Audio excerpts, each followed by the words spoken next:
சிறுத்தொண்ட நாயனார் திருச்செங்காட்டங்குடியில் மாமாத்திரர் குலத்தில் பிறந்தார். இவரது இயற்பெயர் பரஞ்சோதியார். பல்லவ மன்னனின் படைத்தளபதியாக பணியாற்றினார். பல போர்களில் வெற்றி பெற்று மன்னனின் புகழை உயர்த்தினார். வீரத்துடன் சேர்ந்து ஆழ்ந்த சிவபக்தியையும் கொண்டிருந்தார். சிவனடியார்களை அன்புடன் வரவேற்று அமுதளித்து சேவை செய்தார். அடக்கமும் பணிவும் கொண்ட தொண்டினால் சிறு தொண்டர் என்ற பெயர் பெற்றார். வாதாபி போரில் வெற்றி பெற்று புகழடைந்தார். அவரது பக்தியை உணர்ந்த மன்னன் அவரை அரசு பணியிலிருந்து விடுவித்தான். பெற்ற செல்வங்களை ஆலய திருப்பணிக்கும் அடியார் சேவைக்கும் பயன்படுத்தினார்.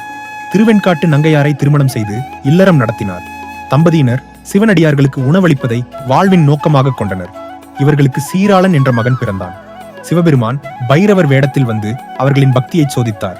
விருந்திற்காக 5 வயது ஆண் குழந்தையின் மாமிசம் வேண்டும் என்று கேட்டார். சிறு தொண்டரும் மனைவியும் தங்கள் மகனையே அர்ப்பணிக்க தயாரானார்கள்.